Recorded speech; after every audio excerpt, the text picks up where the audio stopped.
what I like to say first and foremost is I'm a terrible employee. I am. I don't agree with management a lot. And then I tell management I don't agree with them. So I don't fit well into corporate America. But I think the thing that really, really got me launched was the fact that I made a lot of money for people I didn't know. And both in sales, I had a couple of 220% sales quota years. I had 440. I mean, like most time I just was like at 100. I was like, okay.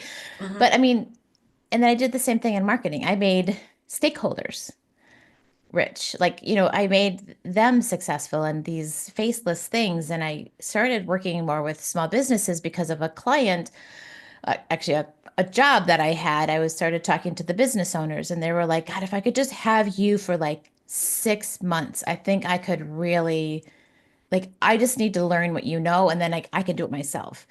And I went to some entrepreneurs and I said, this is what I'm thinking of doing. What do you think? They were successful. They built big businesses and they were all like, yeah. I mean, not one person said, well, maybe not. But so I did my research on it. I did talk to people that had started their business, entrepreneurs, and just kind of got their input. And actually, two of them hired me, which was so lovely. That's a nice little sidebar.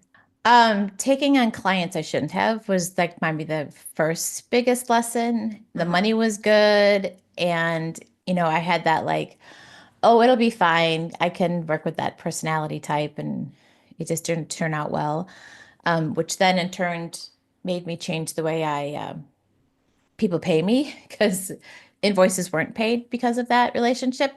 And so now it's retainer basis. So it's like you learn along the way what kind of clients, trust your gut. I mean, I tell that to people all the time. If like you're sitting across from somebody and your gut is going, no, that means don't take them on as a client, no matter what the numbers may look like, because it's just going to be a big headache for you in the long run. Now, I'm not saying if like you're about to lose your business and you got 100K coming in because of a client, there are as extenuating circumstances to stay in business. But if if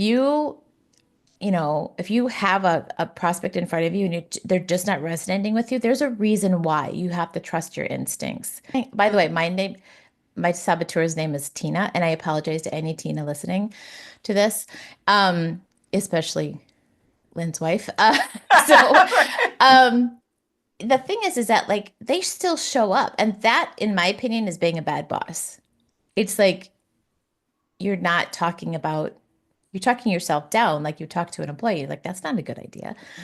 So I was doing a meditation one time, and then I saw it again in another book that I was reading. And it was like, we always name our saboteur, but we don't name our cheerleader. And so I named my cheerleader too. So my cheerleader's name is Laura, and she can take Tina most days. In medicine, you treat the whole person. And I think in marketing is just part of that person, right? And that because every business owner is the company. It's like they live and they breathe and and behind every business is a family that they're supporting. Hmm. And so I don't treat the marketing as like a section over here. I'm only going to talk about this little piece over here. Marketing literally is about making sure that their business goals are met. And I think that's what makes me different is that I don't look at the marketing. I look at the business as a whole and the business owner as a whole. And what does that need to look like? And how does marketing support reaching those business goals? And how does marketing support help that person when I help them create a really great power pitch when they walk into a networking event, instead of saying, I don't know what to say, they're like, I got this, and their confidence is there. And once your confidence is there, you attract people to you Hmm. instead of that, like, I was saying negative energy, but that whole like, if you're pulled back because you don't know what to say, people aren't drawn to like have a conversation with you. So that confidence and knowing exactly what you say, exactly what you do, when it comes to doing your networking is like so much more powerful when it comes to getting really great sales conversations. I got hired, I had a client who did a lot of e-commerce.